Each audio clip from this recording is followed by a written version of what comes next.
Não se esqueça de se inscrever no canal, curta e compartilhe. Juntos faremos a ponte de comando ficar cada vez mais forte. Olá tripulantes, tudo bem? Meu nome é JC e hoje eu tive uma ideia genial. Eu tava por aí pesquisando conteúdos pro canal quando eu me deparei com isso aqui. E é claro, a Federação enfrentando uma planta carnívora gigante no planeta X, é óbvio que eu quis saber mais e comecei a ler alguns quadrinhos de jornadas. E antes de falarmos mais sobre isso, não se esqueça de se inscrever no canal, curta e compartilhe. Juntos faremos a ponte de comando ficar cada vez mais forte. Bom, para quem não sabe, uma breve introdução, os quadrinhos de Star Trek nunca foram fortes no Brasil. Eles nunca conseguiram competir com os heróis da Marvel ou da DC. Por isso, encontrar os mais antigos foi difícil até demais. Os primeiros quadrinhos de Star Trek foram lançados na gringa pela editora Gold Key Comics, em 1965, que publicou 61 edições. Apesar de nunca terem sido populares aqui, lá fora eles tinham muita relevância. Os quadrinhos da Golden Key são os que iremos falar aqui nesse momento, mais especificadamente sobre as edições The Enterprise Locks. Posteriormente, essas edições foram lançadas no Brasil através da editora Ebal e depois republicadas pela Abril, que mandava nos negócios de quadrinhos aqui nos anos 80 e 90. Pela Ebal, que são as versões que nós vamos analisar hoje, eles eram em preto e branco, mas a Abril coloriu as páginas. Apesar disso, os da Ebal, para mim, são os que têm a melhor qualidade. Eles eram publicados por aqui através da revista Hyper entre o final dos anos 60 e começo dos 70. Sobre o conteúdo deles, as capas eram sempre muito bonitas e a arte é tirada diretamente de frames do seriado. Para quem não conhece muito de quadrinhos, essa era uma prática comum antigamente, a de caprichar muito mais nas capas para atrair o público e usar uma arte diferente dentro do material. Uma coisa muito interessante que eu gostei desses quadrinhos é que as histórias são malucas como só um seriado dos anos 60 podia produzir. O show para TV não tinha um orçamento muito grande, então aqui as ideias eram bastante exploradas. Outra coisa a comentar é que, como foram os primeiros quadrinhos de jornadas, ninguém tinha critério algum. A arte da história em si não era nada parecida com os atores, os roteiros eram cheios de inconsistências, com jargões quaisquer jogados ali para preencher o balão de falas. Isso dá uma impressão fugaz de que nem o roteirista e nem o desenhista nunca viram 20 minutos de um episódio de jornadas. Como eram quadrinhos advindos dos anos 50, tem muita coisa aqui daquelas aventuras espaciais de militares e monstros da era do temor espacial e da bomba atômica. Tem as garotas indefesas, tem as resoluções convenientes e os vilões caricatos com planos maquiavélicos à la Capitão Proton. Inclusive, vocês vão ver eu usar muito a palavra conveniente nesse vídeo. A maioria desses quadrinhos da Gold Key foi escrita por um cara chamado Dick Wood, que roteirizou um monte de histórias para quadrinho no final do século XX. A arte deles, como era costumeira na época, era toda preta e branca. Os quadrinhos da Golden Key foram reimpressos diversas vezes e em uma dessas vezes compilados em 3 volumes distintos chamados de Enterprise Logs. Hoje nós vamos falar sobre o volume 1 e suas 8 histórias. Tá preparado? Engage! A primeira história se chama The Planet of No Return, ou como foi lançado no Brasil, O Planeta da Morte, ou como eu gosto de chamar, o Planeta Planta Carnívora. Essa é uma daquelas histórias que eu acho que podiam ser sensacionais se fossem tratadas do jeito certo, mas a grande realidade é que, tirando a ideia boa, ela é apressada. A Enterprise encontra um planeta altamente fértil e desce para verificar, só que lá eles descobrem que o planeta é habitado por formas de vida vegetais. Eventualmente eles descobrem também que as formas de vida emitem esporos que transformam organismos humanoides em vegetais. A Ordenança Range é sequestrada por uma samambaia, a equipe a resgata, com o Spock pondo fogo no planeta inteiro, totalmente de graça. Sim, é esse tipo de história.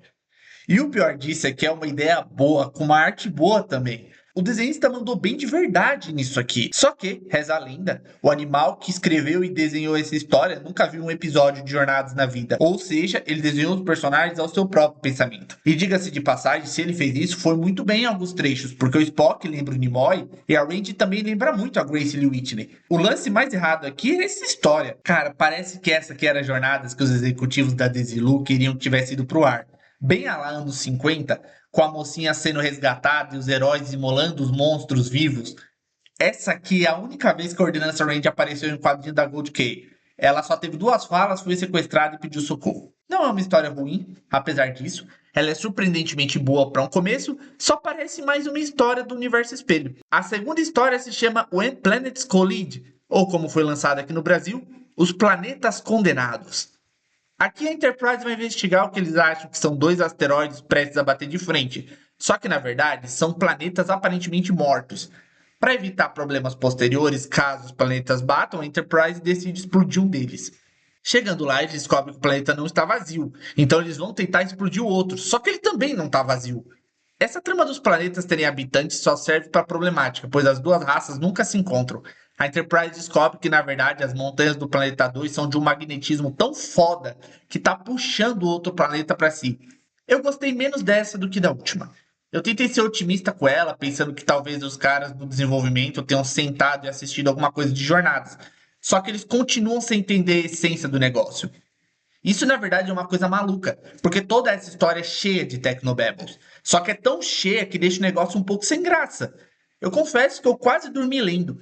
A maioria do tempo, os personagens só ficam andando de um lado para o outro e tendo conversas técnicas e desinteressantes. O roteirista deve ter pensado que essa ficção científica era o suficiente para o público gostar, então investiu todos os esforços dele nisso. A resolução final também é malucona. O Spock lembra que tem um asteroide conveniente chamado Duna, que pode servir de lua para os dois planetas e impedir eles de colidirem. Eles simplesmente rebocam a pedra e tacam no meio dos dois planetas, e é isso. Tá pronta a resolução. Que os planetas estavam se movendo em velocidade dobra pelo espaço e eles brecaram feito um Monza velho e provavelmente mataram todo mundo no rebote? Sem problema, o importante é que eles não colidiram. O próximo se chama The Devil's Isle of the Space, ou A Ilha do Diabo no Espaço. Essa aqui verdadeiramente me surpreendeu. Quer dizer, depois das duas últimas eu honestamente não esperava uma história bem desenvolvida, mas essa aqui até que pros padrões do que eu tava lendo me deixou animado. Na missão da vez, a Enterprise investiga uns asteroides e descobre estruturas mecânicas em um deles. Essas estruturas são caixas de suprimentos e alimentação. Eventualmente, eles são recepcionados por um camarada chamado Targu, que conta uma lorota sobre ter caído ali e está esperando ajuda ou alguma coisa assim. Ele pede que o grupo avançado conserte sua nave, que estava variada, para ele poder ir embora. E em posterior, o grupo descobre que a nave não foi projetada para ser consertada e sair dali, ser um foguete de mão única. O grupo de desembarque encontra um alienígena chamado Lara, ou pode ser um homem, mas a história não deixa isso claro. E aí as coisas começam a ficar interessantes. Ela conta que eles estão, na verdade, num planetóide de prisão, esperando pela sentença de morte. E Targu é, na verdade, um prisioneiro valentão que reuniu um grupo de cuzões para extorquir outros prisioneiros e viver uma vida de conforto enquanto a sentença não vem. Porque ali ninguém sabe exatamente a forma como vão ser executados e nem quando. E, meu irmão, isso aqui foi completamente inesperado. Eu realmente não achava que os caras iam meter uma história de fundo complexa sobre sistema penitenciário galáctico nesse quadrinho. Foi uma evolução grande desde a samambaia sequestradora lá na primeira edição. Targu eventualmente ataca o grupo de desembarque, os mantendo prisioneiros. Kirk se recusa a deixar ele subir na nave ou ser transportado, porque não quer os prisioneiros da Enterprise. Uma coisa meio errada do ponto de vista de lore é porque o chefe Kyle facilmente podia transportar só o grupo avançado. Os prisioneiros nem estavam cercando eles, tinham só jogado uma rede. Lá em cima, o Spock descobre que o planetóide tem um conveniente vulcão em atividade que ele vai explodir e transformar todo mundo em cinzas. O Kirk ordena que o Spock não resgate e afaste Enterprise, mas o Spock descumpre ordens, bola um plano vulcano de resgate, leva todo mundo embora e no final faz uma piadinha sobre não querer devolver o comando da nave. Porque afinal de contas, né, o Spock ele é viciado em fazer piadinhas. Aliás, eu esqueci de comentar, o planetóide explode em chamas e todos os outros prisioneiros morrem, enfim. Esse eu confesso que gostei. Alguém deve ter puxado a orelha do escritor, porque, cara, a história dá um salto bem grande.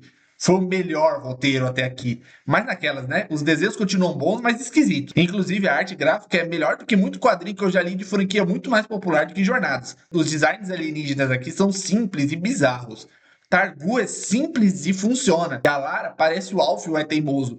Em contrapartida, a tripulação continua sendo nada a ver com as calças. A Uhura aparece aqui e olha esse Scott, meu camarada. A quarta história que eu li se chama Invasion of the City Birds, ou como foi publicado no Brasil, A Rebelião das Máquinas.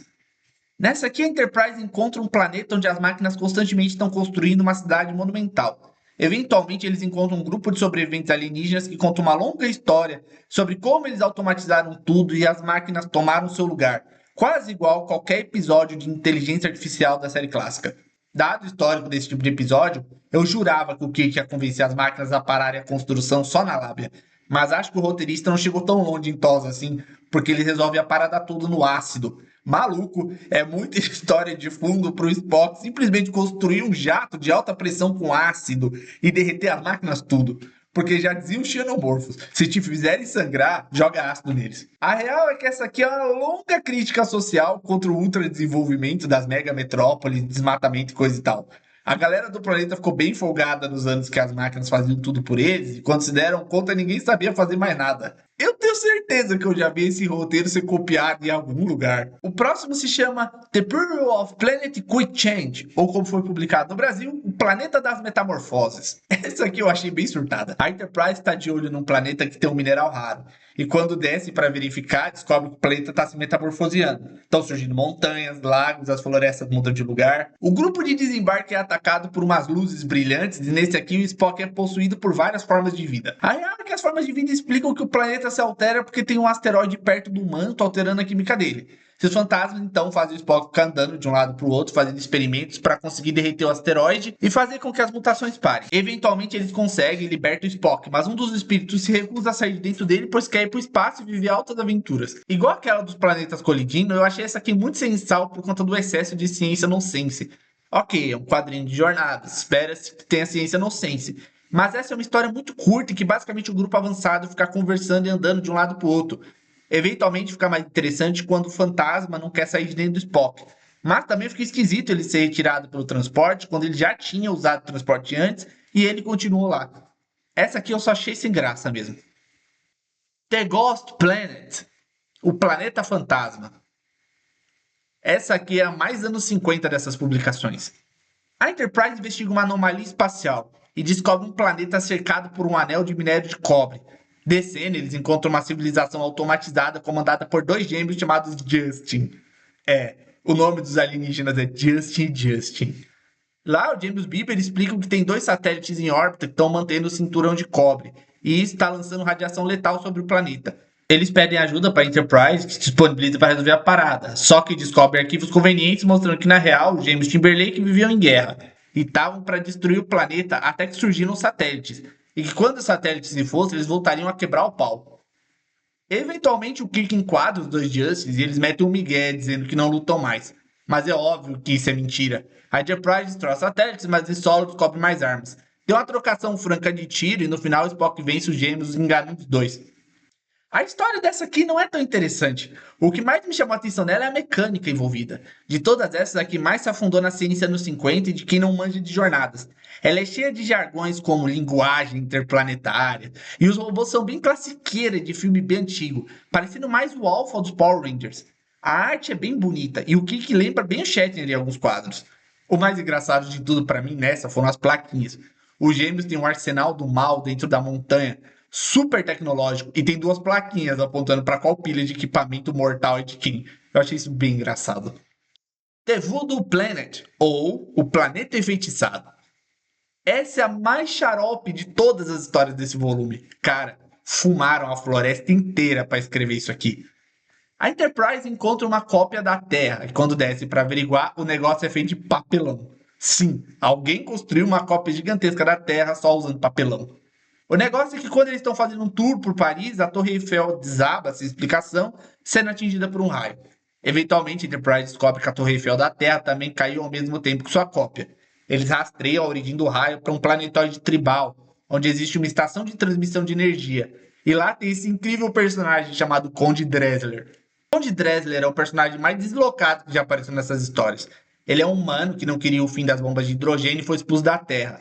Daí ele descobriu o planetóide onde os tribais fazem voodoo. Ele rouba os segredos de magia dos caras e começa um plano maquiavélico para destruir monumentos da Terra, até que ele seja aceito de volta. Nada nessa história faz o mínimo de sentido. Isso para mim cheira a um roteiro adaptado de uma história qualquer dos anos 50 do Capitão Galáxia e o Estrela Boy. Esse vilão nazistoide de monóculo é muito quadrinho dos anos 40, onde os caras tinham um plano mirabolante e nada prático. Bom, ele prende o Kirk e o Spock e faz voodoo com o bonequinho dos caras. Ele podia ter arrancado a cabeça dos bonecos e dane-se, mas ele não é tão mal assim. Ele só é contra a arte mesmo. Kirk e Spock fogem e a Enterprise começa a saga mais xarope até aqui, onde o Spock se lembra convenientemente que os vulcanos praticavam voodoo também, e ele tem a bordo da nave uma biblioteca inteira de livros físicos onde ele aprende também a fazer voodoo. O voodoo aqui é tratado como uma poção que você bebe e consegue poderes mágicos. Eventualmente, Dressler não consegue mais voodoo-usá-los e perde também o controle dos tribais, sendo preso na Enterprise. A última cena da história é ele com a mão na testa igual a diva, se lamentando que não dá conta da solitária. Dizer o que dessa, né? É a mais deslocada de todas as histórias. Magia e jornada simplesmente não combinam, e apesar da arte ser bonita, tem uns insights esquisitos. O diário do capitão no canto da página é literalmente um diário com páginas. O planeta Terra de papelão é uma piada, e o Dresden estaria melhor no quadrinho do James Bond do que Star Trek. Dito isso, eu me diverti horrores com essa. Eu amei essa história com todas as minhas forças. A última história desse volume se chama Tale of Trap. Convém no Brasil, A Armadilha da Juventude. E é outra história muito provavelmente escrita sobre grandes doses de álcool. A Enterprise procura um metal raro num planeta e são atacados por dois brigões numa colina. Eles descobrem na realidade que a briga é porque um deles acidentalmente criou um canhão da juventude, onde acertando o disparo ele reverte a idade de qualquer um. Como seria de se esperar, o vilão da história toma a Enterprise e usa o canhão para reverter a idade de todo mundo que tiver de frente com o monitor. Até Kirk e Spock conseguirem dominá-lo e transformar todo mundo em adulto novamente. Não tem muito o que falar dessa, porque, cara, o plano do vilão aqui só não faz sentido. Ele diz que vai dominar seu planeta ou transformará seus líderes em crianças. Nada que não fosse mais eficiente se ele usasse um disruptor. Quer dizer, ser criança é problemático e difícil, mas não é o fim do mundo. Eventualmente esses bebês vão crescer de novo, né? O que ele vai fazer? Ficar para sempre transformando todo mundo em bebê? Não seria mais prático construir um canhão Big e mandar phaser em todo mundo? A resolução também é meio antiética. O que transforma o cara num bebê e se recusa a cuidar dele? Tipo, que sirva de lição. Ok, o vilão era um arrombado, mas daí agora ele é um bebê de fralda suja? Sério que a lição do cara vai apenas ser ele ser negligenciado? Os caras estão usando abandono parental como punição judicial. E eu que achei que o planeta explodindo lá na Ilha do Diabo era cruel demais. E convenhamos que bebê horroroso. Ah, tem essa personagem fantástica chamada Susan. Ela não faz nada a história toda. Literalmente ela só tá lá. E eu até pensei que ela fosse a Ordenança Range mal desenhada ou a enfermeira Chapel, mas não. Ela é a Susan mesmo. No geral, não tem uma história que eu tenha detestado. A que eu mais gostei foi a da Ilha da Morte no espaço. A mais nonsense é a do Voodoo e para mim a mais sem graça é a do Planeta Metamorfose. É isso. Espero que vocês tenham gostado. Em breve eu trago o segundo volume da Golden Key aqui para vocês. Até mais.